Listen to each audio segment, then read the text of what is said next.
बिस्मिल्लाहिर्रहमानिर्रहीम, अस्सलाम वालेकुम। मैं उस शहर में नया था, किराए का मकान ढूंढते ढूंढते थक चुका था। हर जगह कोशिश की लेकिन कोई जगह ना मिली। आखिरकार मेरे एक दोस्त ने मुझे एक घर का पता बताया जहाँ एक बेवा औरत अकेली रहती थी। लोग उसके बारे में तरह तरह की बातें करते थे, इसीलिए कोई भी उसके घर में किराए पर नहीं रहना चाहता था। मैंने दोस्त की बात सुनी और तय कर लिया कि मैं उसी मकान में रहूंगा। जब मैंने उसके दरवाजे पर दस्तक दी और दरवाजा खुला तो सामने खड़ी औरत को देखकर मैं सुन रह गया, जैसा कि मेरी सांसें थम गई हों। वो चेहरा, वो आंखें, जैसे बरसों पुरानी याद अचानक सामने आ गई हो। मगर इससे पहले कि कहानी वहां पहुंचती, कुछ दिन पहले की बात सुनो। मैं खामोशी से फैक्ट्री के गेट के पास बैठा था। यही मेरी नई नौकरी लगी थी, तनख्वाह भी ठीक ठाक थी, लेकिन रहने के लिए कोई जगह नहीं थी। समझ नहीं आ रहा था कि अब क्या करूं। मेरे साथ मेरा कोई रिश्तेदार नहीं था और यही वजह थी कि कोई भी मुझे एक अकेले लड़के को मकान किराए पर देने पर राजी नहीं होता था। ये शहर मुझे बिल्कुल अजनबी लगता था। मैं काफी देर तक यूं ही बैठा सोचता रहा। फिर भूख ने मजबूर किया तो एक होटल नुमा ढाबे पर चला गया। भूख इंसान को आखिरकार उठा ही देती है। मैं जैसे ही बैठा, वहाँ काम करने वाला एक लड़का आया और बोला, साहब क्या मंगवाऊं? मैंने चुपचाप दाल रोटी का ऑर्डर किया। अभी ऑर्डर दिया ही था कि महसूस हुआ कोई मुझे गौर से देख रहा है। मैंने पलट कर देखा तो सामने एक जाना पहचाना चेहरा था। और से देखा तो वो राहिल भाई थे, मेरे पुराने दोस्त। मैं फौरन खड़ा हो गया। मैं हैरत से बोला, राहिल भाई आप यहाँ? आप तो लाहौर में थे ना? वो मुस्कुराए और कंधे पर हाथ रखकर बोले, रेहान तू यहाँ क्या कर रहा है? सब खैरियत? मैं हंसते हुए बोला, यही सवाल तो मैं आपसे पूछने वाला था।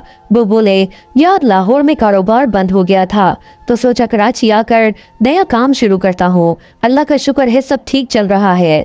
मैंने भी मुस्कुरा कर कहा, मैं भी लाहौर छोड़कर नौकरी की तलाश में आया हूँ। फैक्ट्री में काम मिल गया मगर रहने की जगह नहीं। राहिल भाई कुछ देर सोच में पड़े रहे, फिर बोले, मैं यहाँ 4 महीने से हूँ। फिलहाल खुद दुकान पर ही सो जाता हूँ। अभी किराए का घर नहीं लिया, लेकिन फिक्र ना कर, तेरे लिए बंदोबस्त कर दूंगा। मैंने कहा, भाई जल्दी करो वरना आज रात फुटपाथ पर सोना पड़ेगा। मैंने ये बात जानबूझकर कही, शायद उनके दिल में रहम आ जाए और वो दुकान पर रुकने की इजाजत दे दें, मगर ऐसा ना हुआ। वो मुस्कुरा कर बोले, अल्लाह आसानी करेगा, अभी जाकर कुछ खा ले, और वो चले गए। मैं होटल के बाहर बेंच पर बैठ गया। अगले दिन फैक्ट्री में पहला दिन था। दिन तो गुजर जाता मगर रात का सोचकर दिल कांप उठता। जेब में थोड़े पैसे और मोबाइल था, इसलिए फुटपाथ पर सोना खतरनाक लग रहा था। कुछ देर बाद मैं झुग्गियों के इलाके की तरफ निकल गया। वहाँ लोग सड़क पर सो रहे थे। दिल में खौफ आया कि अगर मैं भी लेट गया तो सुबह तक कुछ बाकी नहीं बचेगा। मैं आगे बढ़ गया। रात गुजरी, सूरज की पहली किरण से आंख खुली। थकन से बदन टूट रहा था। होटल जाकर मुंह हाथ धोया, चाय मंगवाई तो माँ की याद आ गई। वही सुबह सुबह नाश्ता खुद खिलाती थी। दिल भर आया। मैंने माँ को फोन नहीं किया कि परेशान न हो, फिर सीधा फैक्ट्री पहुंचा। वहाँ एक बूढ़ा चौकीदार बोला, तुम पहले मजदूर हो जो वक्त से पहले आए हो, बाकी सब देर से आते हैं। मैं मुस्कुराया। 9 बजे फैक्ट्री खुली तो अंदर गया। मुझे 3 लॉकर दिए गए कि सामान रख सकूं। कपड़े बदले, मशीन के पास पहुंचा। ठेकेदार आया तो बोला, तुम्हारी तारीफ सुनी है, मशीन ऑपरेटर बनोगे? मैंने शुक्र अदा किया, काम शुरू किया। थोड़ी देर बाद मेरा मोबाइल बजा। नंबर अनजान था। मैंने उठाया। एक नरम जानी पहचानी आवाज सुनाई दी, रेहान कैसे हो? मेरा दिल रुक गया। मैंने हकलाते हुए पूछा, कौन? मगर दूसरी तरफ खामोशी थी। मैं फिर बोला, कौन है? मगर कॉल कट गई। मैंने दोबारा मिलाया, नंबर बंद जा रहा था। दिल अजीब सा हो गया। आवाज किसी पुरानी याद जैसी थी, जैसे माहिरा की, मगर वो तो। मैंने सर झटक दिया। खुद को समझाने लगा कि ये वहम है। शाम को राहिल भाई का फोन आया। बोले, मैंने तेरे लिए जगह ढूंढ ली है मगर एक मसला है। मैं फौरन बोला, मसला कैसा भी हो मुझे कबूल है, बस छत चाहिए। वो बोले, ये घर एक बेवा औरत का है। लोग कहते हैं कि उसके बारे में अजीब बातें हैं। कोई उसके साथ रहना नहीं चाहता मगर वो बहुत मजबूर है। मैं खामोश रहा, फिर बोला, चलेगा भाई, मुझे बस जगह चाहिए। अगले दिन दोपहर को मैं उस औरत के घर पहुंचा। दिल में खौफ भी था मगर उम्मीद भी। मैंने दरवाजा खटखटाया। अंदर से आवाज आई, आ रही हूँ। आवाज सुनकर दिल धड़कने लगा। दरवाजा खुला तो मैं जैसे पत्थर का हो गया। मेरे सामने माहिरा खड़ी थी, सफेद दुपट्टा सर पर, चेहरे पर सुकून मगर आंखों में तूफान। मेरे लबों से बेख्तियार निकला, आप जिंदा हैं? दरवाजा खुलने के साथ ही जैसे वक्त रुक गया था, मैं सांस लेना भूल गया। माहिरा, वही माहिरा जिसकी मौत की खबर मैंने अपनी आंखों से देखी थी, मेरे सामने जिंदा खड़ी थी। मेरी जुबान लड़खड़ाई, आप जिंदा हैं? वो एक लम्हे को ठिठक गई, फिर फौरन दरवाजा बंद करने लगी। मैंने जल्दी से आगे बढ़कर कहा, माहिरा बस एक बात सुन लो। मेरी आवाज कांप रही थी। वो रुकी मगर निगाहें नहीं उठाई। मैं आहिस्ता से बोला, ये सब क्या है? तुम्हारी मौत की खबर, तुम्हारा जनाजा, वो सब क्या था? उसकी आंखों से आंसू बहने लगे। वो धीरे से बोली, रेहान तुम नहीं समझोगे, तुम्हें नहीं समझना चाहिए था, मगर अब सब कुछ बताना जरूरी है। मैं खामोशी से बैठ गया। वो कहने लगी, जिस रात तुम शहर छोड़कर गए उसी रात एक हादसा हुआ। मेरे शौहर ने मुझ पर हमला किया।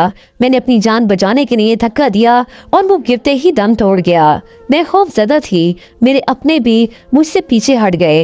मोहल्ले वालों ने कहा मैं कातिला हूँ। मेरी माँ ने भी डर कर मुझे घर से निकाल दिया। फिर मेरे मामू ने मुझे बचाने के लिए एक झूठ रचा। उन्होंने किसी अजनबी की लाश को मेरी लाश कहकर दफना दिया और मुझे रातों रात लाहौर से कराची भेज दिया। मैं सुनकर सकते में था। तो मतलब तुम जिंदा थी और मैं बरसों तुम्हें मुर्दा समझकर जीता रहा। माहिरा ने नम आंखों से कहा, मैं मजबूर थी रेहान, अगर मैं रहती तो सब कुछ बर्बाद हो जाता। मैंने तुम्हें भी खतरे से दूर रखा। मैंने आहिस्ता से कहा, और तुम अकेली जहाँ इस अजनबी शहर में? वो बोली, हाँ मगर अब मैं पढ़ाने का काम करती हूँ। मोहल्ले वाले अब भी मुझसे डरते हैं, कहते हैं कि मैं मनहूस हूँ। उसकी आवाज में दुख भरा था। मैंने उसकी आंखों में देखा, माहिरा लोगों की बातों पर ध्यान मत दो। तुमने जो किया वो अपनी इज्जत और जान बचाने के लिए किया। वो रोते हुए बोली, तुम्हें नहीं मालूम रेहान, हर दिन मेरे लिए सजा है। मैंने आहिस्ता से कहा, सजा तब होती है जब इंसान कसूरवार हो। तुम बेकसूर हो। वो पहली बार बिन तरफ देखने लगी। आंखों में बरसों की थकन थी मगर एक लम्हे को लगा जैसे दिल में सुकून उतर गया हो। मैंने कहा, अगर इजाजत दो तो मैं यहीं रह लूं, तुम्हारे घर के इस हिस्से में जहाँ किराएदार रहता है। वो कुछ देर चुप रही, फिर बोली, ठीक है मगर याद रखना रेहान, ये घर मेरे सुकून का आखिरी किनारा है। कोई शोर, कोई सवाल नहीं। मैंने अस्बात में सर हिलाया। वो अंदर चली गई और मैं उस दहलीज पर खड़ा सोचता रहा। जिंदगी कभी कभी मरे हुए जज्बों को भी जिंदा कर देती है। मुझे एहसास हुआ कि तकदीर ने मुझे किसी इत्तेफाक से नहीं बल्कि किसी मकसद से इस दरवाजे तक पहुंचाया है। शाम ढल चुकी थी। माहिरा के घर के सहन में हल्की जर्द रोशनी फैली हुई थी। मैं एक कोने में अपने बैग के साथ बैठा था। दिल में अजीब सी खामोशी थी, जैसे बरसों बाद किसी मानूस एहसास ने दिल के जख्मों को छुआ हो। माहिरा चुपचाप चाय लेकर आई, चूल्हे के पास बैठ गई और बोली, ये शहर किसी के लिए भी आसान नहीं रेहान। यहाँ लोग चेहरों से ज्यादा बातों को तोलते हैं। मैंने हल्की मुस्कुराहट के साथ कहा, मैं जानता हूँ मगर सच तो ये है कि तुम्हारे घर की दीवारों में सुकून है, जैसे कोई दर्द भी यहाँ आकर थम जाए। वो जरा चौंक कर मेरी तरफ देखने लगी, फिर नजरें झुका ली। रेहान, तुम्हें नहीं मालूम लोग मेरे बारे में क्या क्या कहते हैं। मैं उनकी नजरों में गुनाहगार हूँ। तुम यहाँ रहकर अपनी बदनामी मत खरीद लेना।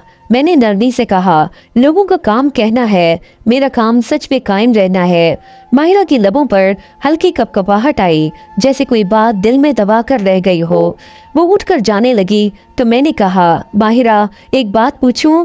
वो रुकी, बगैर मुड़े बोली, क्या? मैं धीरे से बोला, क्या तुमने कभी मेरा जिक्र अपने दिल से मिटाया था?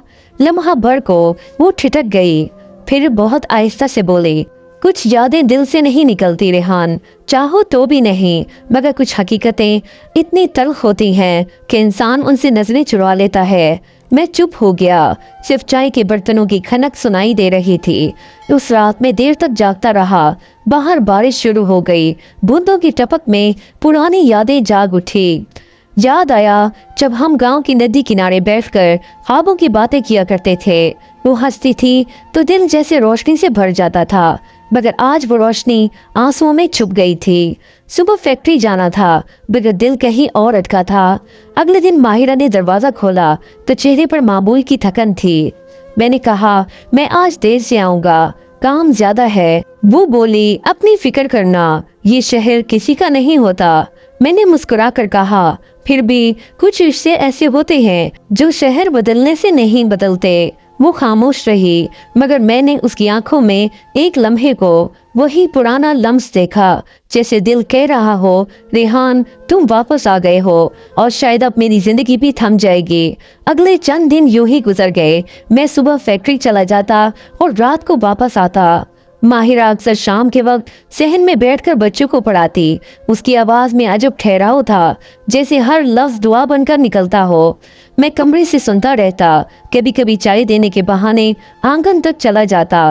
वो खामोशी से कप रख देती और नजरें झुका लेती, मगर उस खामोशी में भी एक अजब मुरव्वत थी, जैसे लफ्जों के बगैर दिल एक दूसरे से बात कर लेते हों। एक रात मैं फैक्ट्री से लौटा तो देखा वो छत पर बैठी आसमान की तरफ देख रही थी। हवा में हल्की ठंडक थी। मैं आहिस्ता से बोला, माहिरा नींद नहीं आई? वो चौंक गई, फिर मुस्कुरा कर बोली, रेहान कुछ नींदें जिंदगी वापस नहीं करती, बस जागना ही आदत बन जाता है। मैं उसके पास जा बैठा। आसमान पर चांद अधूरा था, जैसे हम दोनों की कहानी। मैंने कहा, माहिरा तुम जानती हो, मैंने तुम्हारे जाने के बाद कभी किसी को करीब नहीं आने दिया। हमेशा लगा जैसे सब खत्म हो गया हो। वो देर तक खामोश रही, फिर बोली, कभी कभी खत्म होने के बाद ही इंसान शुरू होता है। मैं भी तब से जी तो रही हूँ, मगर अंदर से मर चुकी हूँ। मैंने उसकी तरफ देखा। नहीं माहिरा, तुम अभी भी जिंदा हो, बस तुमने अपने दिल को कैद कर रखा है। उसकी आंखों से एक आंसू बह निकला। उसने कहा, रेहान तुम नहीं जानते, एक औरत पर इल्जाम लग जाए तो वो सच बोल कर भी मुजरिम ठहरती है। मैं हर रोज अपनी बेगुनाही जीती हूँ और हर रात खुद से हार जाती हूँ। मैंने नरमी से कहा, मैं तुम पर यकीन रखता हूँ और शायद यही यकीन तुम्हें एक दिन लोगों की निगाहों में बेदाग साबित कर देगा। वो धीरे से बोली, लोग भूल जाते हैं रेहान, मगर ज़मीर नहीं भूलता। मैंने मुस्कुरा कर कहा, फिर हम दोनों ज़मीर के कैदी हैं, तुम अपने दुख की और मैं अपनी मोहब्बत की। माहिरा ने पहली बार मेरी आंखों में देखा। उस लम्हे चांदनी जैसे जमीन पर उतर आई। हवा थम गई, दिलों की धड़कनें सुनाई देने लगी। उसने नजरें झुका कर कहा, रेहान कल मत आना, फैक्ट्री के बाद सीधे घर जाओ। मैंने चौंक कर पूछा, क्यों? वो बोली, मोहल्ले वाले सवाल करने लगे हैं, कहते हैं तुम आते जाते बहुत दिखाई देते हो। मैं हल्का सा मुस्कुराया। लोगों का काम बातें करना है माहिरा, वो संजीदगी से बोली, और मेरा काम अपनी इज्जत बचाना है। ये कहते हुए वो अंदर चली गई और मैं छत पर अकेला रह गया। हवा में उसके इत्र की महक बाकी थी, मगर दिल के अंदर तूफान उठ रहा था। मैं जानता था अब कहानी का रुख बदलने वाला है, क्योंकि जब ज़माना किसी औरत के खिलाफ बोलता है तो सच्चाई हमेशा इम्तिहान बन जाती है। अगली सुबह मैं हस्बे मामूल फैक्ट्री चला गया, मगर दिल में एक बेचैनी सी थी। माहिरा की बातें कानों में गूंज रही थीं, काम में दिल न लगा। मशीन की आवाज़ें भी अब शोर लगने लगी थीं। शाम ढले फैक्ट्री से निकला तो सीधा घर नहीं गया, मैं शहर के पार वाले साहिल पर चला गया। समंदर की लहरों में अजीब सी अफरा तफरी थी, जैसे अंदर का तूफान बाहर निकल आया हो। सोचा, क्या वाकई मायरा ठीक कह रही थी? क्या मेरा आना जाना उसके लिए मसला बन रहा है? मगर फिर दिल ने कहा, नहीं रेहान, अगर तुम पीछे हट गए तो वो फिर तन्हा हो जाएगी। मैंने फैसला कर लिया कि अगली सुबह उससे बात जरूर करूंगा। अगले दिन जब वापस आया तो दरवाजे पर ताला लगा था। दिल धड़क गया। मैंने इधर उधर पूछा तो एक बूढ़ी औरत बोली, बेटा वो बेवा आज सुबह किसी के साथ चली गई। मैं हैरान रह गया, किसी के साथ? कौन? वो बोली, पता नहीं बेटा, बस एक गाड़ी आई थी, उसमें बैठकर चली गई। मैं गुमसुम हो गया। शाम तक उस दरवाजे के सामने बैठा रहा, जैसे यकीन ही ना आ रहा हो कि वो फिर चली गई। रात के अंधेरे में वही दरवाजा अब कब्र जैसा लग रहा था। अगले दिन फैक्ट्री गया तो दिमाग काम नहीं कर रहा था, हर चीज धुंधली थी। छुट्टी के बाद सीधा राहिल भाई के पास गया। उन्होंने मुझे देखा तो बोले, यार रेहान, तेरी शक्ल क्यों इतनी उतरी हुई है? मैंने उनसे माहिरा के बारे में पूछा। वो चौंक कर बोले, अरे वही जो बेवा थी, मैंने सुना है उस पर कोई केस दोबारा खुल गया है, पुलिस उसे अपने साथ ले गई है। मेरे हाथ कांपने लगे। मैंने बेख्तियार कहा, नहीं, वो मुजरिम नहीं। राहिल भाई ने कंधे पर हाथ रखा। कभी कभी सच्चाई को भी वक्त के सामने झुकना पड़ता है रेहान। मैं खामोश हो गया। 2 दिन तक न नींद आई न भूख लगी। तीसरे दिन मैं पुलिस स्टेशन पहुंचा। बहुत मिन्नत समाजत के बाद एक हवालदार मिला। मैंने पूछा, माहिरा बीबी कहाँ है? वो तंजिया मुस्कुराहट के साथ बोला, ओ वो बेवा छोड़ दी गई है, मगर कहाँ गई ये किसी को पता नहीं। मैं वहां से निकला तो दिल जैसे मुट्ठी में आ गया हो। शाम को वापस आया तो देखा कि उसका दरवाजा थोड़ा सा खुला हुआ है। मैं चौंका। अंदर गया तो पूरा घर वीरान था। सिर्फ मेज पर एक कागज रखा था। मैंने कांपते हाथों से वो उठाया। उस पर लिखा था, रेहान, मैंने तुम्हें फिर तकलीफ दी, माफ करना। अब शायद किस्मत हमें दोबारा ना मिलाए। जिंदगी ने मेरे लिए सुकून का रास्ता नहीं छोड़ा। तुम्हारे आने से कुछ लम्हों का सुकून मिला, मगर अब लोग मुझे जीने नहीं देंगे। इस बार मैं वाकई जा रही हूँ, हमेशा के लिए। दुआ है तुम खुश रहो, माहिरा। मेरा दिल जैसे रुक गया। मैं जमीन पर बैठ गया। खत आंखों के सामने लरस रहा था। बाहर आसमान पर बिजली चमक रही थी। हवा तेज थी, मगर मेरे अंदर की दुनिया जैसे मर चुकी थी। मैंने आहिस्ता से कहा, माहिरा, अगर मोहब्बत गुनाह है तो शायद हम दोनों गुनाहगार ही पैदा हुए थे। रात भर मैं माहिरा के दरवाजे के सामने बैठा रहा। हर लम्हा यही उम्मीद कि शायद वो वापस आ जाए, शायद वो सिर्फ डरी हो, शायद वो ये शहर छोड़ने से पहले एक बार और मुझे देखने आ जाए। मगर सुबह हुई तो सूरज के साथ हकीकत भी तुलू हो गई। माहिरा जा चुकी थी, हमेशा के लिए। अगले कई दिन मैं खुद को संभालने की कोशिश करता रहा, मगर उसके बगैर हर चीज बेमायनी लगने लगी। फैक्ट्री का शोर, समंदर की लहरें, शहर की रोशनी, सब खामोश लगने लगे। एक दिन मैं उसी साहिल पर जा बैठा जहां हम कभी ख्वाबों की बातें किया करते थे। हवा में वही नमी थी, वही बूंदें चेहरे पर गिर रही थी, मगर दिल अब खाली था। मैंने जेब से वो खत निकाला जो माहिरा ने छोड़ा था। लफ्जों पर नमी के निशान अब भी मौजूद थे, जैसे उसके आंसू आज भी जिंदा हों। मैंने आहिस्ता से खत पढ़ा और आसमान की तरफ देखा। उसी लम्हे एक छोटी बच्ची मेरे पास आई और बोली, अंकल, आप यहाँ रोज बैठते हैं, क्या किसी का इंतजार है? मैंने मुस्कुरा कर कहा, हाँ बेटा, एक दुआ का जो अभी तक कबूल नहीं हुई। बच्ची चली गई, मगर उसके सवाल ने मेरे दिल में वो खामोश गूंज पैदा की जो आज तक खत्म नहीं हुई। सालों बीत गए, मैंने फैक्ट्री छोड़ दी। अब एक छोटी लाइब्रेरी चलाता हूँ। दीवार पर माहिरा की एक पुरानी तस्वीर है, वही चांदनी जैसा चेहरा, वही पुरसकून आंखें। हर शाम में एक दिया जलाता हूँ और सामने बैठकर उससे बातें करता हूँ। लोग हंसते हैं, कहते हैं पागल हो गया हूँ, मगर उन्हें क्या खबर। कुछ रिश्ते ऐसे होते हैं जो मौत के बाद भी सांस लेते हैं। कभी कभी लगता है जैसे वो मेरे आस पास ही है। हवा का एक झोंका आता है तो लगता है वही दुपट्टा छूकर गुजरा। रात वो ख्वाब में आती है, कहती है, रेहान, तुमने मेरा यकीन नहीं तोड़ा, अल्लाह तुम्हें सुकून दे। और मैं मुस्कुरा कर कहता हूँ, माहिरा, सुकून तुम ले गई। हर साल उसी की बरसी वाले दिन मैं उसी साहिल पर जाता हूँ, एक चमकती शमा लहरों के हवाले करता हूँ और दुआ करता हूँ, ए रब, अगर मुमकिन हो तो उस रूह को बता देना कि मैं आज भी उसी जगह बैठा हूँ जहाँ वो मुझे छोड़ गई थी। आसमान पर चांद चमकता है, हवा में नमकीन खुशबू फैल जाती है और दिल कहता है कहानी खत्म नहीं हुई। ये सिर्फ एक मोहब्बत की खामोश दुआ है जो अब भी आसमान की तरफ जा रही है। शायद कहीं पर माहिरा सुन रही हो। नाजरीन, अगर आपको आज की कहानी पसंद आई तो प्लीज हमारे यूट्यूब चैनल मदीना वॉइस को जरूर सब्सक्राइब करें ताकि आने वाली तमाम वीडियोस के नोटिफिकेशंस आप सबको बर वक्त मिलती रहें। Thanks for watching. अल्लाह हाफिज। नस्रुम मिनल्लाहि व फतहन करीब।